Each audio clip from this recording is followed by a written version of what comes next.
बिहार के दरोगा और पुलिस की तैयारी करने वाले हैं उनके लिए बहुत ही शानदार खुशखबरी है बिहार सरकार की तरफ से। और इन्होंने जो पुलिस दरोगा होता है, पुलिस अवर निरीक्षक या पुलिस सब इंस्पेक्टर होता है, उसके लिए वैकेंसी जो है जारी कर दी है विज्ञप्ति। और आप लोग अब लग जाइए एकदम शानदार तरीके से। इसमें जो पद है वो लेवल 6 का है और लेवल 6 में 35,000 समथिंग से स्टार्टिंग होती है जो बेसिक पे होता है। यानी कि टोटल सैलरी मत सोचना 35,000 ही, टोटल सैलरी लगभग में आपकी आएगी 65 से 70,000 इन हैंड कटा के कम से कम। और क्योंकि उसमें बहुत सारे भत्ते या चारे वगैरह सब ऐड रहते हैं और वर्दी भत्ता और फूड अलाउंस, फ्रूट अलाउंस, कई सारे अलाउंसेज मिलते हैं। कुल 1799 पद इसके लिए जारी किए गए हैं। और इसमें आप लोग देख सकते हैं अधिसूचना जो है बिहार प्रशासन के द्वारा जारी किया गया है। जो आरक्षण है, आरक्षण का लाभ केवल हमारे बिहारी भाइयों को मिलेगा। बाकी अगर अदर स्टेट के जो लोग भरना चाहते हैं उनका बहुत कम अब भी दायरा हो गया है, वो लोग डाल सकते हैं, लेकिन 15 या 18% का केवल अनरिजर्व में भी कुछ ही पद जो हैं वो उनको मिलेंगे जो अदर स्टेट के डाल सकते हैं।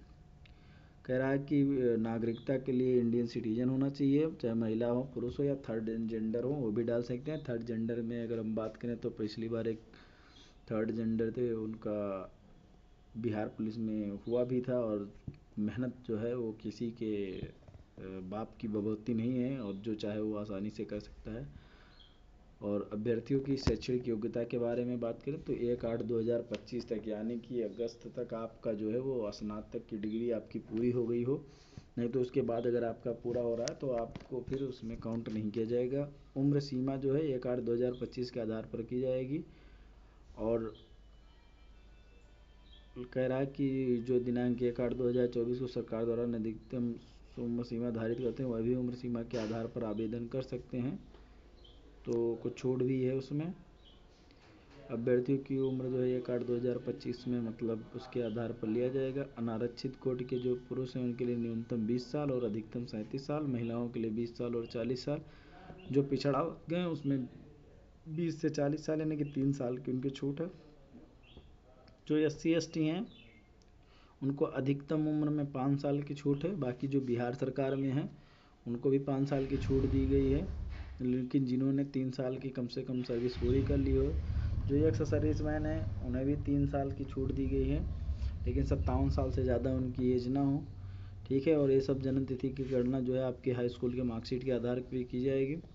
अब आइए हम लोग अभ्यर्थियों के जो शारीरिक मापदंड है जिसको PST कहते हैं उसके बारे में जान लेते हैं। तो ऊंचाई जो है, ऊंचाई, सीना और वजन के लिए कोई अंक नहीं है, बस केवल यह है कि ये क्वालिफाइंग है, मतलब पास कर लेना है। अनारक्षित अगर सामान्य है तो कम से कम 165 सेंटीमीटर उसका होना ज़रूरी है।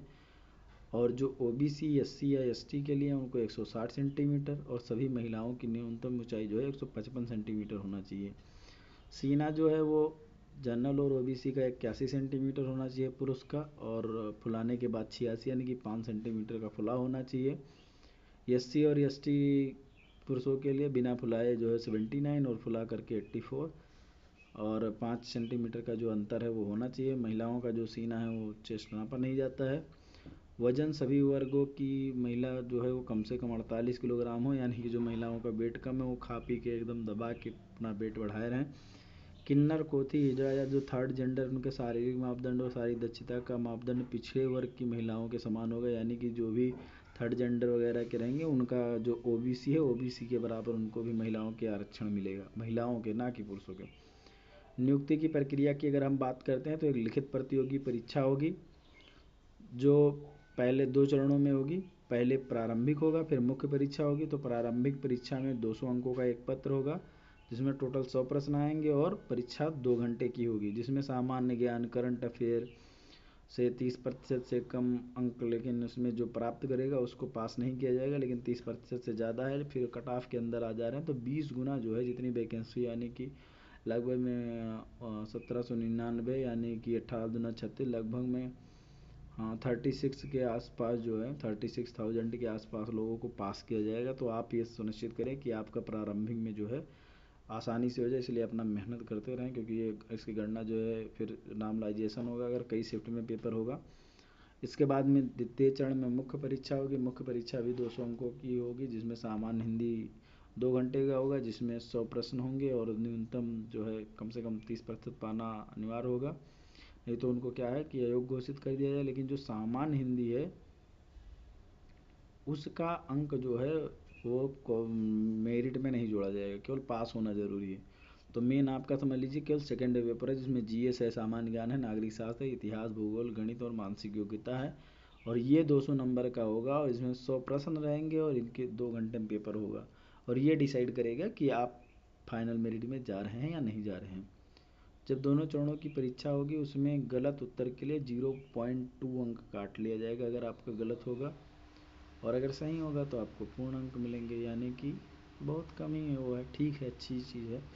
मुख्य लिखित परीक्षा के आधार पर रिक्तियों के 6 गुना लोगों को कोटिवार शारीरिक दक्षता परीक्षा के लिए बुलाया जाएगा, यानी कि लगभग में 18 दूना 36 सॉरी 18 छक्का 108, लगभग में 8-10 हज़ार के आसपास लोगों को जो है वो बुलाया जाएगा कि भैया आइए अपना फिजिकल वगैरह दीजिए। फिजिकल के लिए जो है वो दौड़ होगी, जिसमें सारे पुरुषों के लिए 1600 मीटर है 6.5 मिनट में, और जो लोग 6.5 मिनट में नहीं दौड़ पाएंगे उनको फिर बाहर कर दिया जाएगा। जो महिलाएं हैं उनको 1 किलोमीटर की दौड़ के लिए 6 मिनट का समय मिलेगा, और जो उससे ज़्यादा टाइम लेगा वो डिस्क्वालीफाई हो जाएगा। इसके बाद ऊंची कूद है, ऊंची कूद में सारे पुरुष के लिए 4 फीट कम से कम कूदना अनिवार्य है। 4 फुट से जो फीट है, फीट और फुट में अंतर होता है, तो फीट कम होता है, फुट ज़्यादा होता है, तो 3 फीट है, और 3 फीट से कम कूदने वाली महिलाओं को भी असफल घोषित किया जाए। लंबी कूद न्यूनतम 12 फीट और महिलाओं के लिए 9 फीट। गोला फेंक अगर हम देखते हैं तो जितने भी पुरुष हैं उनको 16 पाउंड का गोला होगा, जिसको कम से कम 16 फीट फेंकना है। महिलाओं का 12 पाउंड का इनका छोटा गोला होगा और वो 10 फीट फेंकना होगा। अगर 10 फीट और 16 फीट से कम पुरुष महिला फेंकते हैं तो फिर उनको डिस्क्वालीफाई कर दिया जाएगा। करा नियत समय पुरुषों के लिए 6 मिनट 30 सेकंड और महिलाओं के लिए 6 मिनट में दौड़ पूरी करने वाले अभ्यर्थियों को ऊंची कूद, लंबी कूद, गोला फेंक और न्यूनतम निश्चित मानदंड पूरा नहीं करने पर भी उनको असफल घोषित कर दिया। यह नहीं कि आपने रनिंग पास कर ली और इनमें से कोई अगर नहीं पास कर पाते तो आपको फेल करार कर दिया जाएगा। ऐसे अभ्यर्थियों को अन्य स्पर्धाओं में सफल होने का अवसर प्रदान नहीं किया जाएगा। अभ्यर्थी को सभी स्पर्धाओं में अलग अलग सफल होना होगा। ये नहीं कि ऊंची कूद, लंबी कूद, गोला फेंक में पास हो गए, किसी एक में नहीं पास हुई, या लंबी कूद में पास हो गए, गोला फेंक में नहीं पास हुए।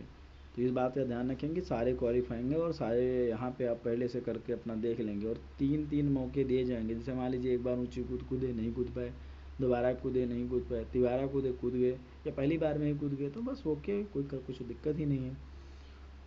जो किन्नर हैं तो उनके लिए आपका सर्टिफिकेट होना चाहिए, और उनका क्या है कि जो DVP ST वगैरह जो है वो सब महिला अभ्यर्थी के समान होगा, यानी कि जितना महिला के लिए उतना आपके लिए भी है। ठीक है, जो अभ्यर्थी हैं उनकी न्यूनतम उम्र जो है सामान्य विज्ञापन की रहेगी और अधिकतम उम्र सामान्य।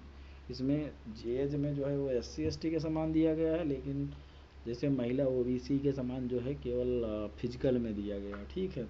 लेकिन जो बिहार राज्य के थर्ड जेंडर है केवल उन्हीं को ये मिलेगा, अगर बाहरी राज्य के थर्ड जेंडर है तो उनको ये आरक्षण नहीं मिलेगा। इसके बाद में जो लोग पास हो जाएंगे उनको फिर मेधा सूची में फिर मेरिट लिस्ट बनेगी, जो 1799 ऊपर से टॉप रहेंगे उनको फिर नियुक्ति दे दी जाएगी। समझ में आ गया। मुख्य परीक्षा में कम से कम जो है 40% सामान्य के लिए पाना जरूरी है, इस बात का ध्यान रखेंगे।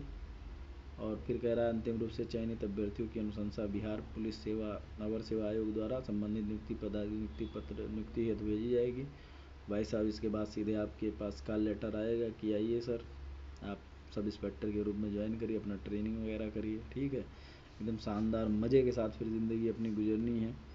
तो मैं ज़िंदगी में इस चीज़ का नहीं रहेगा कि हम ये नहीं ले सकते, या नहीं हो, थोड़ा सा हर्डल है, पुलिस विभाग है, मेहनत है, लेकिन जो बच्चे ग्रामीण पृष्ठभूमि से और बिहार में खासकर जितने भी बच्चे हमने ये देखा है कि बहुत ही मेहनती होते हैं, बहुत शानदार, मतलब एकदम लग जाते हैं, मतलब उनको हटना नहीं है अपनी चीज़ों से, कि प्राण जाए पर वचन न जाए वाला हाल है उनका, कि वो बिना किए मानेंगे नहीं।